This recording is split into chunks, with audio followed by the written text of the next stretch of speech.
Pénis de chair, pénis de sang, c'est quoi la différence? Est-ce que un type de pénis est plus susceptible de développer des troubles érectiles sur la durée? Est-ce qu'il y en a un qui permet d'être beaucoup plus performant au lit? Eh bien, si vous souhaitez connaître la réponse à cette question, installez-vous, ça commence tout de suite.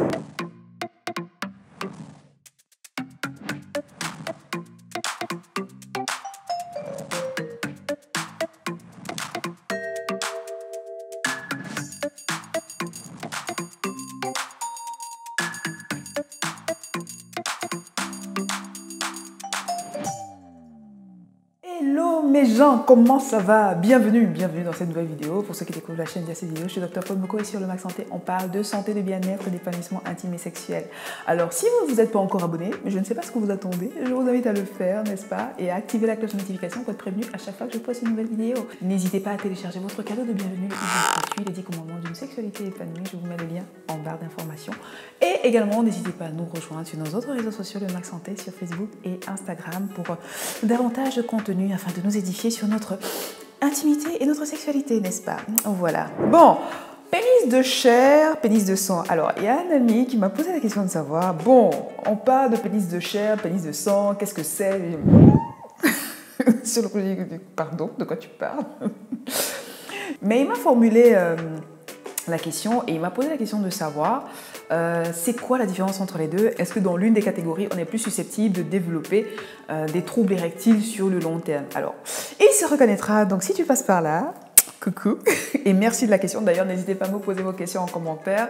Elle me donne des idées pour d'autres sujets, d'autres thématiques de vidéos, bien évidemment sur tout ce qui est intimité et sexualité. Ok? Ne me demandez pas c'est quoi les bienfaits de l'avocat. Ce n'est pas mathématique. Merci. Voilà. Bon, alors, pénis de chair, pénis de sang. Déjà, c'est quoi la différence? Pénis de chair, il semblerait que, quand j'ai fait mes recherches, pénis de chair, c'est un pénis dont la longueur ne varierait pas énormément au moment de l'érection. Par exemple, un pénis qui, au repos, ferait environ 10 cm et en érection avoisinerait les 13 cm. Donc, ça rentre plus ou moins dans la catégorie de pénis de chair. Maintenant, pénis de sang, c'est un pénis dont la taille varierait beaucoup plus au moment de l'érection par rapport à la taille au repos. Donc, un pénis qui, a priori au repos, ferait environ 6 cm, je schématise, 6 cm, et donc en érection serait à 12-13 cm. Okay? Il faut savoir qu'en moyenne, un pénis en érection va avoisiner une taille qui va entre 13-15 cm, un peu plus en fonction des origines, en fonction de la morphologie, etc. etc. Okay? Alors, quand j'ai fait mes recherches, il semblerait que la différence serait liée entre guillemets, au fait que il y aurait une différence dans le nombre de cavernes qui traverseraient les dits pénis. Quand on parle de cavernes, on parle principalement de vaisseaux sanguins. Maintenant, j'aimerais quand même qu'on revienne. Je ne vais pas m'étaler dessus parce que pour moi, ce n'est pas le plus important pour pouvoir répondre à votre question. Donc, je vais quand même revenir au niveau des bases et on va commencer par, premièrement, revoir un tout petit peu l'anatomie du pénis. Bon, comment est-ce que le pénis est constitué dans sa morphologie, dans sa structure? Alors, le pénis est constitué d'un corps spongieux qui entoure l'urètre, c'est-à-dire le canal par lequel on fait pipi, le canal par lequel on éjacule. Donc, un corps spongieux qui entoure l'urètre et qui se termine par le gland à son extrémité et au-dessus duquel on a deux corps caverneux. Okay? Deux corps caverneux qui, justement, sont traversés par les vaisseaux sanguins qu'on appelle ce dont j'ai parlé précédemment, qu'on appelle caverne, qu'on va appeler caverne. Bref, ce sont des vaisseaux sanguins. D'accord? Donc ça, c'est la base. Et tout ça est entouré par une membrane qu'on appelle l'albuginée. Et puis, c'est innervé par un nerf qui s'appelle nerf pudendal, nerf honteux à l'époque. Voilà, qui part du cerveau. Bref, innervé par le nerf pudendal. Donc, en gros, ça, je schématise, ça, c'est l'anatomie, en fait, du pénis. Maintenant, comment fonctionne le mécanisme d'érection? Lorsqu'on est excité, le cerveau va envoyer un message au niveau des nerfs qui vont innerver le pénis, dont notamment le nerf pudendal, le nerf honteux. Il va envoyer un message au niveau des nerfs qui va provoquer cette innervation, ce message-là va provoquer quel phénomène? Un relâchement des muscles lisses qui se situent à l'intérieur des corps, des parois, des vaisseaux qui sont dans les corps caverneux. J'y arrive, n'est-ce pas? Et donc, le relâchement des muscles lisses va permettre aux vaisseaux dans les corps caverneux de se relâcher. Et ce relâchement va permettre l'afflux de sang à l'intérieur des corps caverneux. Et c'est ça qui va provoquer une augmentation de taille, une augmentation de taille du pénis. Et en parallèle, il y aura un blocage du retour veineux. Important qu'il y ait un blocage du retour veineux parce que s'il y a un retour veineux qui se fait, eh bien, l'érection, elle ne tient pas. D'accord? Donc, afflux de sang, ça augmente la taille du pénis, le retour veineux est bloqué et c'est ça qui permet de maintenir une érection, en gros. Donc, c'est un peu comme ça que le mécanisme d'érection, au moment de l'excitation sexuelle évidemment, le mécanisme d'érection se produit. De ce fait, lorsqu'il y a afflux de sang et qu'il y a une augmentation de la taille du pénis, chez certaines personnes, comme on l'a vu précédemment, la taille du pénis peut passer d'une taille X à une taille doublée.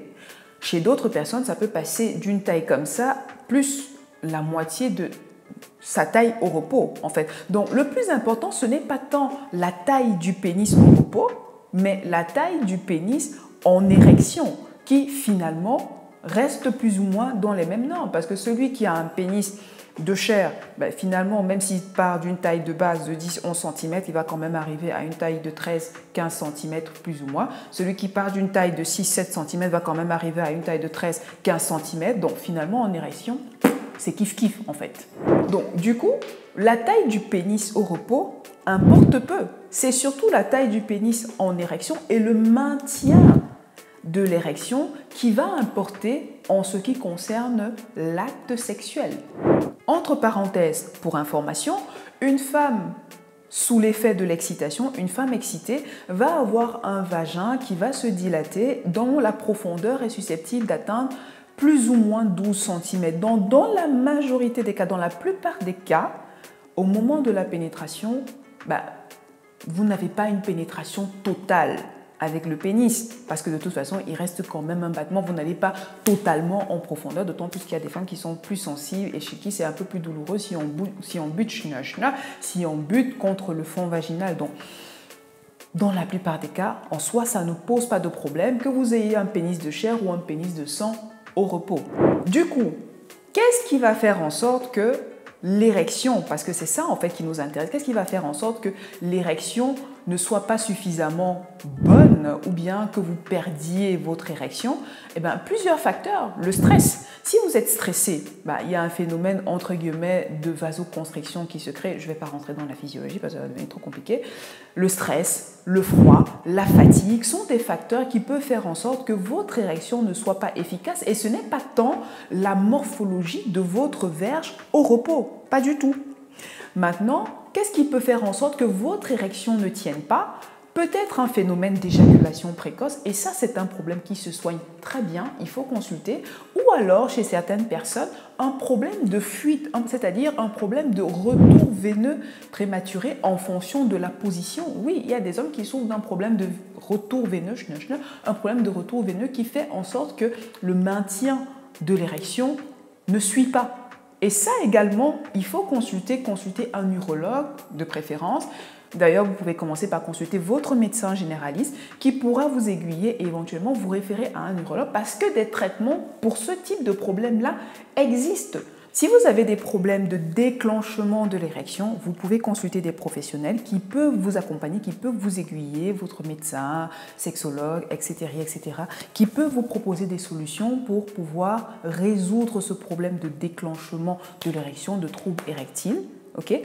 Et si votre érection ne tient pas parce que vous avez un problème d'éjaculation précoce, un problème de retour veineux, ça aussi, n'hésitez pas à consulter votre médecin pour pouvoir trouver des solutions à ce problème-là. Donc, au final, pénis de chair, pénis de sang, en soi, on s'en fout. Ce n'est pas le plus important, surtout au repos. Tant qu'au repos, votre pénis parvient à assumer les fonctions qui sont les siennes, tant mieux, on est content. Le plus important, c'est la taille de votre pénis en érection. Et encore, j'ai envie de préciser que ce n'est pas tant la taille de votre pénis qui fera le plaisir de votre partenaire, mais c'est surtout la qualité de votre rapport qui fera de vous un bon amant. Et quand je parle de qualité du rapport, c'est bien évidemment l'attention que vous accorderez, bien sûr, à votre plaisir personnel, mais également au plaisir que vous êtes en train de procurer à votre partenaire. Cette notion d'échange-là qui sera beaucoup plus importante. Et comme je l'ai dit précédemment, je radote, mais c'est important. Si vous avez des problèmes au niveau du déclenchement de l'érection, au niveau du maintien de l'érection, ça n'a rien à voir avec votre morphologie, votre physiologie de base, que vous ayez un pénis de chair ou un pénis de sang. Encore une fois, on s'en fout, mais consultez un médecin parce que le problème peut venir d'ailleurs, que vous ayez un pénis de chair ou un pénis de sang. Voilà les amis, c'est la fin de la vidéo. Dites-moi en commentaire ce que vous en pensez. Qu'est-ce que vous avez lu sur la notion de pénis de chair, pénis de sang? Je suis curieuse de lire ça également. Si vous avez d'autres trouvailles, d'autres questions, n'hésitez pas à me les mettre en commentaire. Je serai ravie de faire des recherches et de venir vous proposer des réponses à vos interrogations, n'est-ce pas? Voilà. Likez la vidéo si elle vous a plu, partagez-la à quelqu'un que ça pourrait aider, quelqu'un qui est anxieux à l'idée que son pénis soit de petite taille comparativement à quelqu'un d'autre et encore les tailles de... D'ailleurs, je pense que je devrais faire une vidéo sur les tailles de pénis, les morphologies de pénis. On n'en parle pas souvent, mais c'est comme les vulves, hein. Les pénis ne se ressemblent pas. Et les pénis ont des particularités. Ouais, je crois que si vous voulez une vidéo de ce type-là, mettez-moi ça en commentaire. Je me ferai un plaisir de faire ça pour vous.